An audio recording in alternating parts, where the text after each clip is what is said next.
I still remember her perfume, jasmine and guilt. The night it all started, I had just returned from a seminar in Berlin. Business trips were frequent, and trust, I thought, was stronger than absence. Our townhouse in the hills overlooked the city like a quiet sentinel.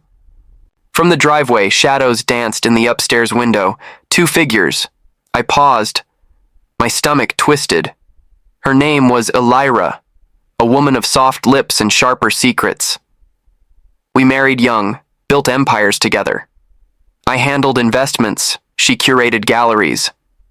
People saw us and whispered words like power couple or modern royalty, yet they never saw the cracks spidering beneath our polished surface.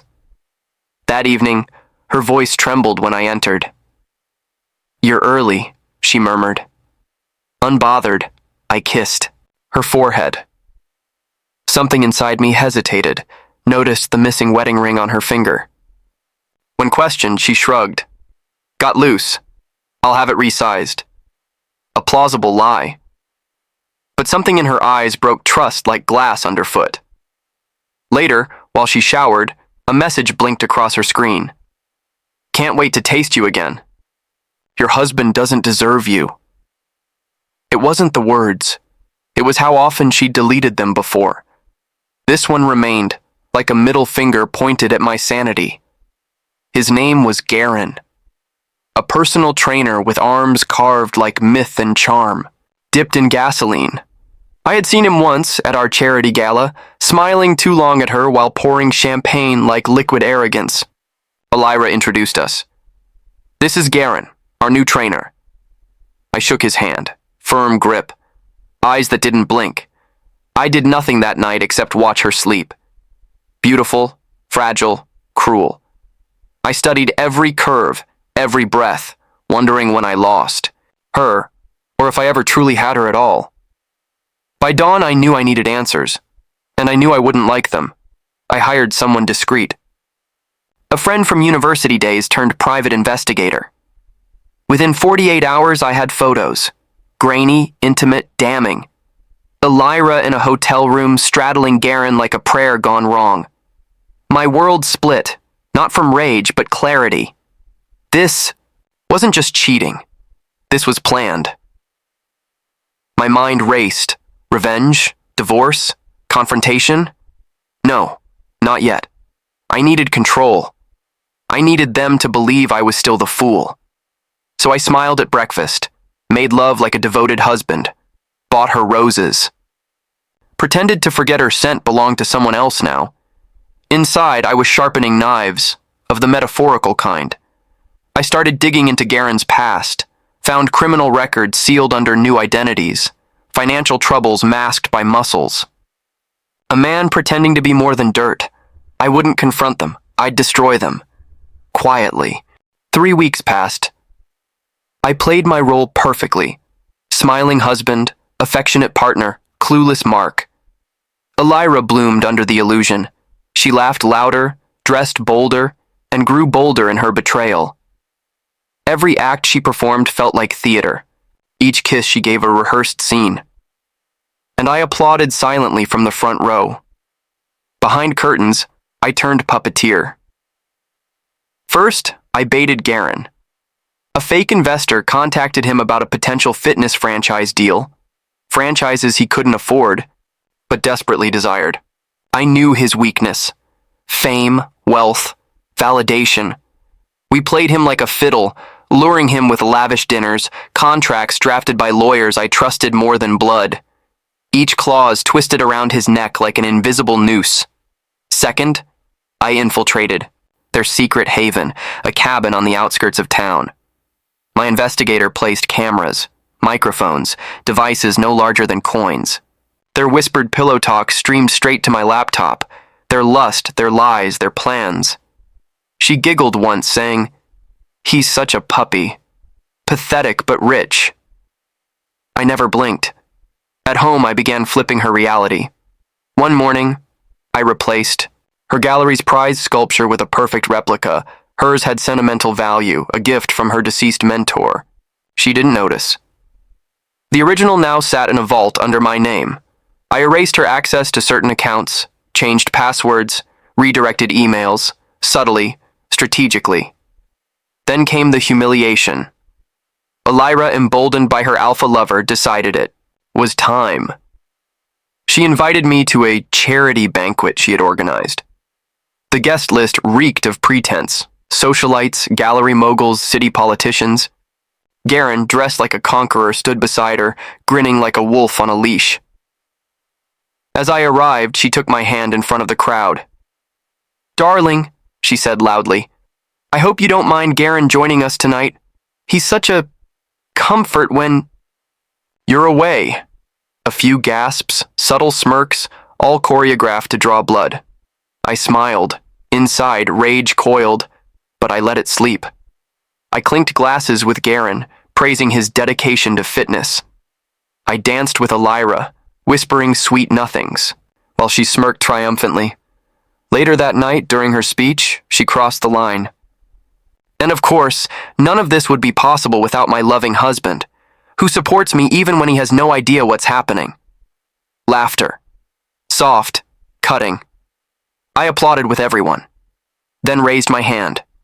"Actually," I said into the mic, "I do know what's happening. In fact, I've been watching it unfold with great interest. Please, everyone, enjoy your dessert, especially the slideshow." Gasps turned into silence as the screen behind her flickered to life. Images appeared. Elira and Garen in hotel rooms, in the cabin, in stolen moments of lust and betrayal. The room froze, Elira's face drained of color. Garen clenched his jaw.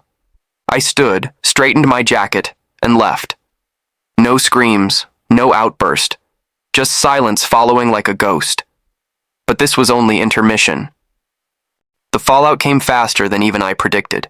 Elira tried calling that night, 8 times. Each one went unanswered. By morning, my lawyer delivered the divorce papers to her gallery, hand-delivered like a funeral wreath. She stormed into my office, eyes red, mascara streaked, voice cracking. "You humiliated me," she whispered, as though betrayal deserved privacy. I leaned back in my chair, unbothered. "I mirrored what you gave me, except I was kind enough to let you finish dessert."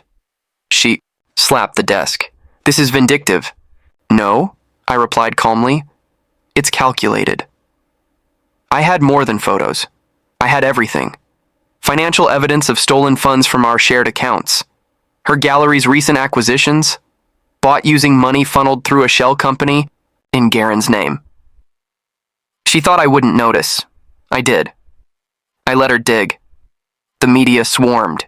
Headlines exploded. Socialite's secret affair exposed at charity gala. Investors fled. Her reputation collapsed under the weight of truth. And Garen? He vanished. Ran. The franchise deal? Non-existent. The investor? A man on my payroll. The moment he signed that fraudulent agreement, I had him. Forgery, tax evasion, conspiracy to defraud. The police arrived at Garen's gym 2 days later. He resisted. Bad idea. Elira watched him get arrested from her apartment window. I knew because I arranged for the squad cars to park where she could see them clearly, but I wasn't finished. There were still embers to stir, ashes to scatter. I sent her a letter, not digital, not typed, handwritten in the ink of finality. You mistook my love for weakness. You confused patience with blindness. You built a castle on bones, expecting it to stand. I've taken back everything you touched, every painting, every account, every secret you thought safe. The world you made with Garen now lies in ruins. I didn't destroy you. You handed me the match. I signed it with my name. Nothing more. Days later, I saw her again. She approached me outside the courthouse, wrapped in a coat too large, no jewelry, no entourage, just broken eyes and a hollowed-out voice. "Did you ever love me?" she asked. I stared at her, not with hate, not even with anger, but with pity. "I loved who you pretended to be," she cried then, but the tears didn't move me. You see, love doesn't survive betrayal. It calcifies, it sharpens, it learns. In the weeks that followed, I sold the townhouse, dismantled our joint holdings, and donated half of her gallery's remaining assets to a foundation that helps abandoned artists. The irony wasn't lost on me. My reputation, untarnished, my business, flourishing. I became a quiet legend in certain circles, not for cruelty, but for precision. The man she thought soft became a storm, and her alpha, caged, forgotten, irrelevant. 6 months later, I stood on a balcony in Florence, drink in hand, watching tourists swarm cobbled streets below. The air smelled of citrus and smoke, life, reborn. Behind me, soft jazz played from an old gramophone I found in a vintage market. I wasn't hiding. I was healing. Elira was gone. Not physically, she still walked the earth, but her presence in my life was a ghost, powerless and pitiful. Her gallery closed. Her name whispered only in gossip circles too hollow to matter. Last I heard, she was living in a rented loft, seeking loans from ex-colleagues who no longer returned calls. Garen? Still behind bars. His plea deal crumbled. My legal team saw to it. Fraud, attempted extortion, multiple counts. No more protein shakes. Just steel bars and irony. Some nights, I rewatch the video from the gala, not for pleasure, for reminder. Pain sharpens memory and betrayal carves it deep. But this isn't a tale of bitterness. It's about clarity. After everything, I didn't chase happiness. I rebuilt it. Brick by brick, moment by moment. I met someone. Her name's Thalia. A linguist with a laugh that sounds like wind chimes in spring. She doesn't know about the past, yet. I'll tell her one day, not out of guilt, but honesty. She deserves truth, not shadows. We cook together, read poetry, dance barefoot in the kitchen. Simple things I forgot mattered. With her, I'm not a puppet master or victim. I'm just human. And still, on certain nights, the scars itch. Not because I want Elira back, not because revenge left me empty, but because betrayal rewrites the language of love. You begin to flinch at kindness, question sincerity, doubt warmth. That's the price of knowing too much, of seeing behind the curtain. Yet I pay it gladly, because when you survive fire, you don't mourn the ash. You build something better from the soot. I received a letter recently. No return address. Just my name written in familiar loops. Inside, a short message. You were always too calm. That was the most frightening part. I thought I'd win. But you weren't playing. You were waiting. No apology, no excuse, just acknowledgement. I burned it without reading it twice. Forgiveness isn't owed. Closure isn't given. You take it. Now my days are quieter. No shadows following, no traps to set. The game is over, and I won by never stooping. I didn't scream. I didn't beg. I endured. I learned. I conquered. Some say revenge poisons the soul. Maybe. But mine feels cleaner than ever. As the sun dipped beneath Italian rooftops, I raised my glass to the sky, not for Elira, not for Garen, but for me, the man who was supposed to break and instead became unbreakable.